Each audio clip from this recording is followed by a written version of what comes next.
শুধুমাত্র একটি ডিম দিয়ে বিকেলের নাস্তায় অথবা মেহমান আসলে আপ্যায়নে এই পিঠা বা বিস্কুটটি বানিয়ে দিতে পারেন। আসসালামু আলাইকুম এভরিওয়ান, জুই কিচেন স্টোরিতে সকলকে শুভেচ্ছা জানাচ্ছি। নতুন ভিডিও নিয়ে আবার চলে এসেছি আপনাদের সামনে। আজ নিয়ে এসেছি একটি তেলে ভাজা ডিমের বিস্কুট রেসিপি।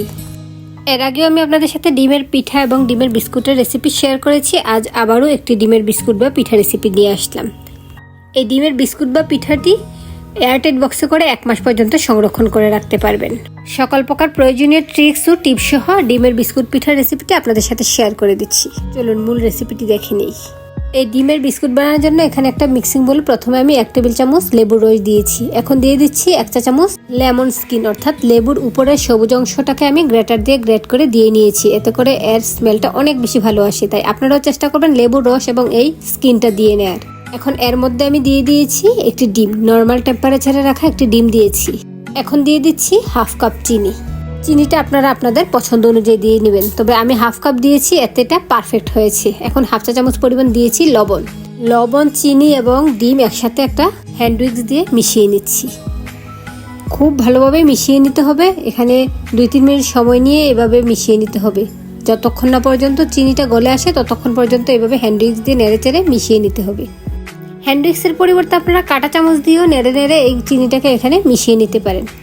এই তো দেখুন, এর মধ্যে চিনিটা অনেকটাই গলে এসেছে। এখন এর সাথে আমি দিয়ে দিচ্ছি 1/3 কাপ তেল। এখানে আমি সয়াবিন তেল দিয়েছি। তেলের পরিবর্তে আপনারা বাটারও দিতে পারেন। এখন তেল সহ এই অংশটাকে ভালোভাবে মিশিয়ে নিচ্ছি। এখানে আমি আবারও 1-2 মিনিট সময় নিয়ে এভাবে মিশিয়ে নিয়েছি। তেল দেওয়ার পর মিশিয়ে নেওয়াতে এটা অনেকটাই গাঢ় হয়ে এসেছে, এই ঘন হয়ে এসেছে। এখন এর সাথে আমি অন্যান্য উপকরণগুলো অ্যাড করে দিব। আর এর মধ্যে কিন্তু চিনিটা একেবারে পারফেক্টলি গলে গিয়েছে।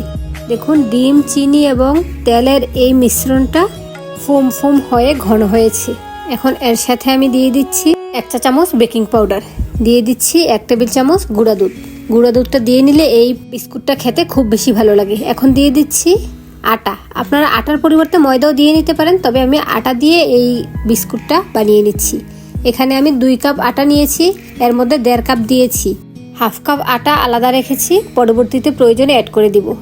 অবশ্যই লাগবে। দেখুন, এই অংশটা নরম রয়েছে, তাই এখন এর মধ্যে আমি বাকি 1/2 কাপ আটা দিয়ে নিচ্ছি। একটা চামচের সাহায্যে আমি প্রথমে মিশিয়ে নিচ্ছি।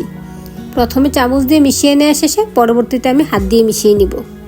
আর একটা জিনিস খেয়াল করেছেন নিশ্চয়ই, এর মধ্যে আমি কোনো পানি অ্যাড করিনি। এই বিস্কুটের খামিরটা তৈরি করতে আমি কোনো পানি ইউজ করব না। এই 1/2 কাপ চিনি, একটি ডিম এবং তেল দিয়ে যতটুকু পরিমাণ ময়দা লাগবে ততটুকু পরিমাণ ময়দা দিয়েই পারফেক্টলি এই খামিরটা তৈরি করে নিতে হবে। বিস্কুটের খামিরটা খুব বেশি শক্ত বা খুব বেশি নরম করব না, মিডিয়াম পর্যায়ে এটাকে রাখবো। এখন আমি হাত দিয়ে ভালোভাবে এই খামিরটাকে মথে নিচ্ছি। ভিডিওটি আপনাদের কাছে কেমন লাগছে আমাকে কমেন্টে জানাবেন। আর কে কোথা থেকে আমার এই ভিডিওটি দেখছেন আমাকে কমেন্টে জানাবেন। আর যদি চ্যানেলে নতুন হয়ে থাকেন তাহলে চ্যানেলটি ঘুরে আসুন। চ্যানেলে অনেক ধরনের ভিডিও রয়েছে, ভালো লেগে থাকলে চ্যানেলটি সাবস্ক্রাইব করে পাশে থাকা বেল আইকনটি বাজিয়ে দিন। এতে করে আমি নতুন কোনো ভিডিও দিলে নোটিফিকেশন সবার আগে আপনার কাছে পৌঁছে যাবে। পারফেক্টলি পিঠার খামিরটা রেডি হয়ে গিয়েছে। এটা একেবারে নরমও নয়, একেবারে শক্তও নয়। এখন আমি 2 হাতে তেল দিয়ে নিচ্ছি আর একটা চামচ দিয়ে 1 চামচ খামির নিয়েছি। এখন এই খামিরটা দিয়ে হাত দিয়ে এভাবে ঘুরিয়ে ঘুরিয়ে একটা গোলাকৃতির পিঠা বানিয়ে নিচ্ছি। গোলাকৃতির বানানোর পর এটাকে চাপ দিয়েছি, চ্যাপটা হয়েছে। এখন আমি একটা ছুরির উল্টো অংশ দিয়ে এটাকে ডিজাইন করে নিচ্ছি। আপনারা ভিডিওটা ভালোভাবে লক্ষ্য করলেই বুঝতে পারবেন আমি কিভাবে এই ডিজাইনটা করেছি। একইভাবে আমি আরেকটা পিঠাও বানিয়ে আপনাদেরকে দেখিয়ে দিচ্ছি। দেখুন, খুব সহজেই কিভাবে পিঠাগুলো বানিয়ে নেওয়া যাচ্ছে। আপনারা আপনাদের পছন্দ অনুযায়ী ডিজাইন করে নিতে পারেন, তবে আমি সবগুলো এই ডিজাইনের পিঠাগুলো বানিয়েছি।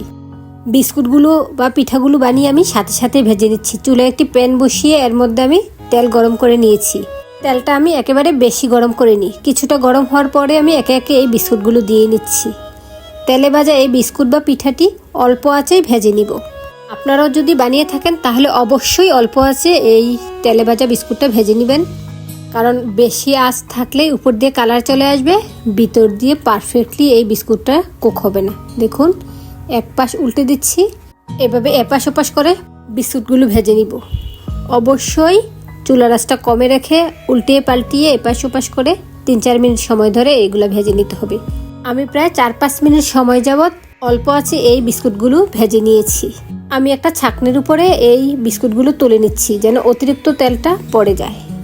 একইভাবে আমি সবগুলো বিস্কুটই ভেজে নিয়েছি। এই তো আমার তেলে ভাজা বিস্কুট রেডি হয়ে গেল।